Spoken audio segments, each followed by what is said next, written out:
రాష్ట్ర ప్రభుత్వం ప్రతిష్టాత్మకంగా చేపడుతున్న మిషన్ కాకతీయ పథకం ప్రారంభమైంది. ముఖ్యమంత్రి కేసీఆర్ నిజామాబాద్ జిల్లాలోని సదాశివనగర్లోని పాత చెరువు నుంచి కార్యక్రమానికి శ్రీకారం చుట్టారు. మెదక్ జిల్లా నుంచి హెలికాప్టర్లో సదాశివనగర్కు చేరుకున్న ముఖ్యమంత్రి కేసీఆర్ పాత చెరువు వద్ద ఏర్పాటు చేసిన మిషన్ కాకతీయ పైలాన్ను ఆవిష్కరించారు.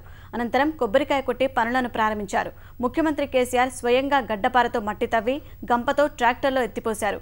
అన్ని జిల్లాల్లోనూ ప్రజాప్రతినిధులందరూ చెరువుల పూడికతీత పనులను దగ్గరుండి పూర్తి చేయించాలని ముఖ్యమంత్రి ఆదేశించారు.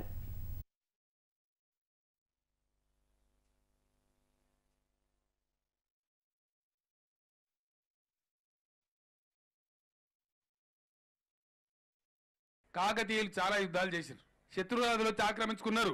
కానీ ఆనాటి రాజులు శత్రురాజులు అయినప్పటికీ కూడా మన చెరువులు నాశనం చేయలేదు. కానీ 1956లో మన కర్మగాలి ఆంధ్రప్రదేశ్ లో కలిసిన పుణ్యానికి ఆంధ్ర రాజులు మాత్రం మన చెరువులన్నీ నాశనం చేసినారు. మన అదృష్టం మంచిగుండి ఒక్క సంవత్సరం కాలం అయితే 3 ఏళ్ల దాకా కరువు మన దిక్కు మర్రి చూడద్దు. ఖచ్చితంగా అందరం పిడికిలు పట్టాలి.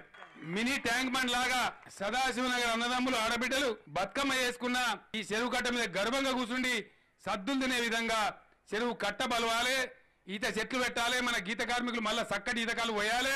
కాంగ్రెస్ నాయకులు పాపం మాదంతా బూజు పట్టిన వారం మా లెక్కనే మీరు కూడా ఉండాలి అంటారు. గతంలో మీద పనిచేసి దొంగ బిల్లు లేవట్టుకుంటే మరమ్మతులు చేసిన అనేక చెరువులు తెగిపోయినాయి.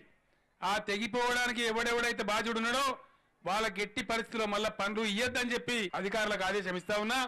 ఈ దొంగ కాంట్రాక్టర్లు మనకు అవసరం లేదు. ఆ దొంగలు మళ్ళా వస్తే మళ్ళా మొదటికే వస్తుంది. కాబట్టి ఓపెన్ టెండర్ పిలుస్తున్నాం. నాణ్యత ప్రకారం ఎవరైతే చెయ్యరో వాళ్ళు ఎవరైనా సరే జైలుకు పంపించేది కూడా ఖాయమని చెప్పి నేను మనవి చేస్తా ఉన్నా.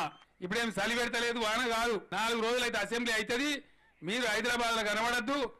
ఏ ఎమ్మెల్యే ఆ ఎమ్మెల్యే చెర్ల పొంట కుంటల పొంటనే ఉండాలి.